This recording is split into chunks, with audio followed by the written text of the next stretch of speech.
Shalom, chers frères et sœurs dans le Seigneur Jésus-Christ, famille de Dieu. Que le Tout-Puissant, mon Dieu, vous bénisse, que sa grâce se repose sur vous. Au nom de Jésus-Christ de Nazareth, je suis l'évangéliste Amani Sephora, connu sous le nom de Christ Mélodie. Alléluia, la chante Christ Mélodie. Alléluia, que le Tout-Puissant vous bénisse, mes frères et sœurs. Nous allons abandonner ce moment sous le contrôle du Saint-Esprit. Amen. Père notre Dieu, nous te disons merci. Nous te rendons toute l'honneur et la gloire. Seigneur, ce soir encore, je suis là pour parler de toi, de tes merveilles à mes frères et sœurs. Seigneur, prends contrôle et dispose de nos cœurs au nom de Jésus-Christ de Nazareth. Amen. Bien-aimés frères et sœurs, soyez bénis. Famille de Dieu, soyez bénis au nom de Jésus. Alléluia. Voilà, donc aujourd'hui, l'évangéliste Amani Sephora, je viens pour vous conter encore, pour vous plonger encore dans l'histoire de mon dépouillement. Alléluia. Donc, bien-aimés frères et sœurs, nous allons échanger sur mon dépouillement. Nous allons encore revoir cette histoire, ce témoignage grandiose. Je le dis parce que quand Dieu, il sauve une vie, lorsqu'on parle de cela, c'est un témoignage qui est grand. Alléluia. Alors, bien-aimés frères et sœurs, je veux encore revenir sur cette histoire parce que Dieu veut que je vous le rende. Parce qu'entre-temps, il y avait des choses que je n'avais pas dit. Parce que je ne savais pas que ces choses étaient dans ma vie. Et le Seigneur, quand il m'a sauvé de tout ce que je vous ai rendu comme témoignage de la mort, Dieu m'a fait expérimenter beaucoup de choses, m'a fait voir beaucoup de choses qui étaient dans ma vie. Alléluia. Bien-aimé, c'est pourquoi je veux encore que tu me donnes une oreille attentive, car je suis sûr que certainement, le Saint-Esprit va t'interpeller encore pour quelque chose. Amen, pour parfaire ton dépouillement. Pour parfaire ton dépouillement. Alléluia. Mener encore une vraie vie de cet été. Amen. Je vous disais, autrefois je vous disais que la vie de dépouillement, frères et sœurs, ce n'est pas un coup, on dit je suis dépouillé. Non, on dit bien dépouillement. Ça prend du temps. C'est un à un. Quand nos parents, là, ils faisaient les cafés cacao, là, quand ils veulent dépouiller le café cacao, ils veulent le séparer des choses, des grains morts. Alléluia. Ils renversent le sac de cacao et ils prennent le temps d'enlever les grains morts. Les grains qui ne sont pas, amen, utiles. Et ils laissaient les bons grains. Alléluia. Donc, bien aimés frères et sœurs, la vie du dépouillement, c'est quelque chose qui prend du temps. Mais il est important d'être attentif à l'Éternel.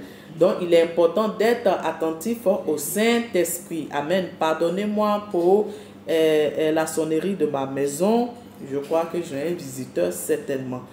Bien-aimé, que le Seigneur, le Tout-Puissant, vous bénisse, que sa paix demeure avec vous. Donc là, je veux rentrer encore dans le but de mon témoignage en vous relatant encore tout ce qui s'est passé. J'étais la chante Christ Mélodie. Alléluia, la chante Christ Mélodie. J'étais dans le milieu de gospel.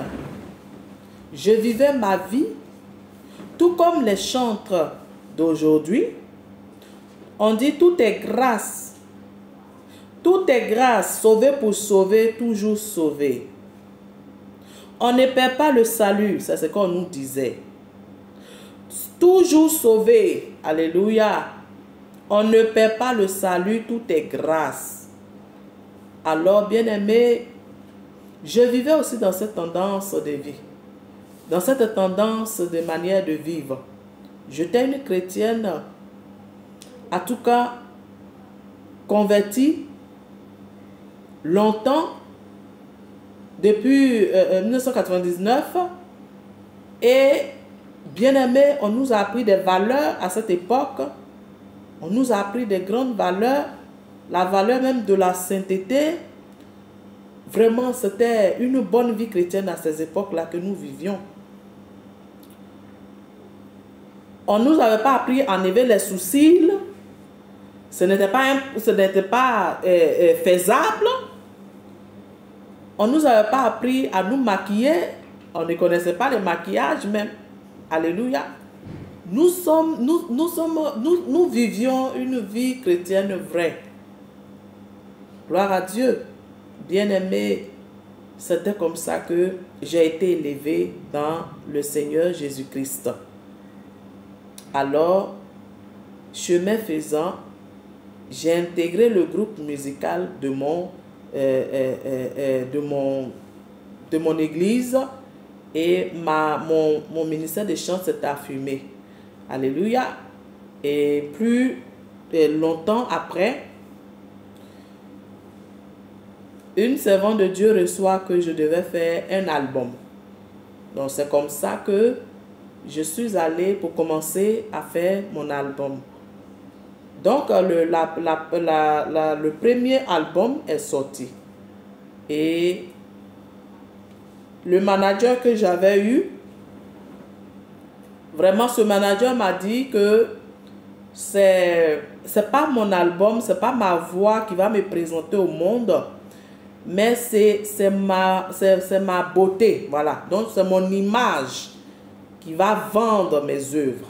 Que ce n'est pas ma voix, ce n'est pas mes chansons, ce n'est pas la beauté de ma chanson, ce n'est pas, comment on dit ça, ce n'est pas la chanson que je chante là et que je présente au monde, au monde. C'est pas ça qui va me faire connaître, mais c'est ma beauté. Donc je dois me faire connaître par mon physique. C'est mon physique qui va attirer et qui va faire vendre mes œuvres. La plupart de nous tous les chantent. Tous les managers et producteurs que tu auras, c'est ce qu'il va te dire d'abord. C'est ton image qui vend tes œuvres, ton œuvre. Donc, cependant, il faut soigner ton image. Ça veut dire que non, il faut te faire belle comme on appelle belle dans ce monde. En tout cas, bien aimé, j'ai commencé et pour la première fois de ma vie, on m'a emmené dans un salon de coiffure parce que je devais faire les posters de l'album. Donc on m'a envoyé dans un salon de coiffure, salon de beauté pour me faire une beauté. Quand on me met maintenant devant le miroir, bien aimés frères et sœurs, je suis étonné. Je dis wow, je suis belle comme ça. Oh, mon manager dit, mais oui, ma soeur, vous êtes très belle. Vous voyez, ah, ça, les gens vont prendre votre album comme des petits pains. Alors, bien aimé, je suis contente, très heureuse, parce que je découvrais une autre personne de moi. Bien aimé, à cette époque, je ne mettais pas de mèches, je ne mettais pas de faux perruques, je ne mettais pas de perruques, je ne mettais pas de crayons. En tout cas, je ne mettais pas de maquillage. Je ne connaissais même pas. Bien aimé, c'est alors que ce jour-là, je mordis au goût. Je mordis à la maison du maquillage. Et je fus drogué par les maquillages. Bien aimé, plus loin, tu vas comprendre pourquoi est-ce que je dis que j'étais drogué. Je vous dis que c'était pour moi comme une drogue totale. Alléluia. C'était que si je n'aimais pas le maquillage, je ne suis pas moi. Bien aimé, j'avais mordu à la maison de maquillage. Vous voyez un peu, j'étais maintenant sur la servitude du maquillage. Je ne pouvais plus m'en passer du maquillage. Bien aimé, c'est comme ça que le premier album s'est passé. Et vraiment, on a fait les publicités partout dans mon pays, partout. Voilà. Et vraiment, on a fait. Et le premier album, son temps est passé. Le deuxième album, bien aimé, vraiment, on m'a dit que c'est mon image qui vend mes œuvres. Donc, bien aimé, je dois tout faire pour me mettre vraiment coquette tous les jours. Je dois être belle. Je finis par être accro de mon image. J'ai commencé à aimer mon image. J'ai commencé à adorer mon image. J'ai commencé à adorer ma beauté. je disais vraiment, en tout cas, je suis une belle femme. Donc, vraiment, il faut que je me mets en valeur. Vous voyez un peu, bien-aimé, deuxième album est sorti, que nous avons dénommé Dieu de ma délivrance. Amen. Nous avons fait la publicité de Dieu de ma délivrance. Vraiment, les grands artistes, des grands chanteurs, amen, comme Arnaud Migan et Philippe Pongo, vraiment, qui ont travaillé vraiment sur cet album. C'était en live et vraiment, c'était admirable. Bien aimé, comment est-ce que je vais faire cet album?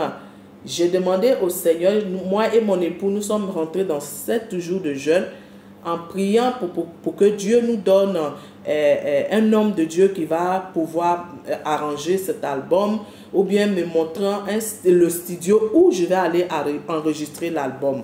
Et j'ai interrogé une chante, j'ai interrogé le Seigneur concernant une chante qui est en Côte d'Ivoire et le Seigneur m'a dit non, tu n'iras pas chez elle. Et Dieu me montra la vie de cette chante. Alors bien aimé, j'ai pris peur et je suis resté là. Alors quand le Seigneur me fait comprendre que je ne peux pas aller chez elle, je suis très découragé. Et là, j'ai dit Seigneur, donc qui va arranger cette œuvre? Et là, Dieu me dit, sur la jaquette de l'album de Papa John Migan que j'ai, de regarder dessus, donc de Arnaud Migan du moins, parce que c'était Arnaud Migan qui chante. Donc la jaquette de Arnaud Migan que j'ai, voilà, de son album que j'ai dans mon coffre, dans mon truc de CD, de regarder sur cette jaquette là, il y a un numéro de l'appeler. Alors, bien aimé frère, je pris la jaquette de l'album et j'ai appelé le numéro qui était dessus. Et c'est Papa John Migan, l'évangéliste, qui avait décroché ce jour-là. Alors, il me dit, ah, vraiment, je l'ai expliqué, ce pourquoi je l'ai appelé. Et il était heureux de me recevoir. Et plus tard, les rencontres avec Arnaud Migan, Papa, l'évangéliste John Migan et tout cela a été fait. Bien aimé, nous avons enregistré cette œuvre. Et le papa, l'évangéliste John Migan, est venu aussi, lui aussi, me connaître avec mon époux et tout. Il a vu un couple très rangé qui aime le Seigneur. Mais ce qu'il a constaté, c'est juste que l'évangéliste John Migan était déjà dans la vie de sainteté. Et là, il se voit en train d'arranger, son fils arrange un album d'une chante qui n'est pas aussi vraiment dans la vie de sainteté. Alors, donc, il m'a vu, il m'a pas vu, comment on appelle ça, vraiment un peu trop exposé, mais quand même, il savait que j'étais une femme rangée. Son désir était que je vive une vie de sainteté. Donc, ce papa a commencé à me dire, ma fille, il faut que vraiment tu commences à arranger les choses, il faut respecter le Seigneur. Et quand tu t'habilles là, il ne faut pas, on va voir tes aisselles, tout. Bon, chers frères et sœurs, j'étais un peu étonnée parce que je ne comprends pas ce que ce papa veut dire. Je suis une servante de Dieu et personne ne m'a jamais dit de ne pas porter habit sans manches. Non, je ne comprends pas ce que le vieux là était en train de me dire dans mon cœur. Mais qu'est-ce que ce vieux là est en train de me dire là? Je ne saisis rien du tout.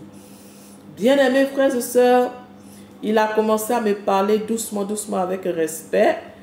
Et Dieu m'a convaincu que Papa John Migan devrait être, l'évangéliste devait être mon parrain artistique. Chose qu'il a accepté. Et ce papa a commencé à me parler un peu de s'arranger, de bien vivre, tout cela. Pour lui, je faisais un effort de ne pas faire la chante bling bling, m'exposant le corps et tout ça. Mais je dis, bon, aussitôt, quand il s'en va, je pourrais maintenant être à l'aise. Bien aimés frères et sœurs, vraiment, je faisais mon possible pour faire plaisir à l'évangile John Migan, afin d'être bien rangé dans mon habillement et tout ça. Mais quand il partait, je pouvais me mettre à l'aise. Bien aimé, c'est ainsi que nous avons fait la publicité du deuxième album qui était dénommé, comme je vous l'ai dit, je vous le disais tout à l'heure, Dieu de ma délivrance. Et l'album a pris, Dieu merci, la Côte d'Ivoire a accepté cet album et ça a été bien. J'ai fait quelques tournées dans l'Afrique de l'Ouest et tout cela.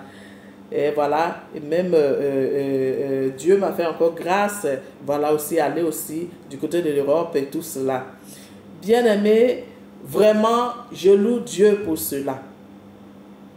Ma vie chrétienne a commencé à se dégrader après l'enregistrement de cet album. Alléluia. Le deuxième. Alors, j'étais dans cette tendance-là, quand je dois aller faire vraiment, je dois aller faire des tournées, il faut que je peux faire vraiment 30 à 40 minutes, sinon souvent même 1 heure de temps sur le miroir. Mon époux, le pasteur s'est plaint, il dit, mais ma femme, tu es bête. Je dis, non papa, il ne faut pas faire des choses comme ça. Il faut me laisser, je vais soigner mon apparence. C'est mon image après tout. Les amis, c'était pas vraiment facile. Vraiment, c'était pas facile. C'était pas facile. Parce qu'on m'a dit que c'est mon image qui vend mon œuvre. Donc, il faut que je me soigne. Je soigne mon image. Alléluia. Il faut que je soigne mon image, bien aimé. Voilà, donc, nous allons vous mettre mes images passées. Vous allez me voir. Vous allez un peu voir de quoi je parlais. Alors, donc, bien aimé, frères et sœurs, c'est ainsi que vraiment je reprenais mon mari, je m'opposais à lui, voilà, parce que l'homme de Dieu, John Migan, est rentré dans son pays, voilà, donc je suis libre de mettre mon corps dehors, et parce qu'on m'a dit que c'est mon image qui fait vendre mon album, donc je ne peux pas jouer quand même, il faut se prendre soin, et je ne joue pas avec mon image. Bien aimé, j'étais dans cette tendance de vie, et je disais que j'adorais le Seigneur, quelle hypocrisie! Je disais que je m'appelais chantre de l'Éternel. Pourtant, j'aimais bien me faire voir. Qu'on dise, la chante Christ Mélodie, c'est une belle femme. Bien-aimé, c'était mon image qui était importante car on m'a dit que c'est mon image qui vend mon œuvre. Bien-aimé, j'étais dans cette tendance de vie. J'ai ouvert même des salons de beauté. Bien-aimé, j'étais à fond dans le domaine de la beauté. Je vous retrouve tout à l'heure pour la suite. Que Dieu vous bénisse.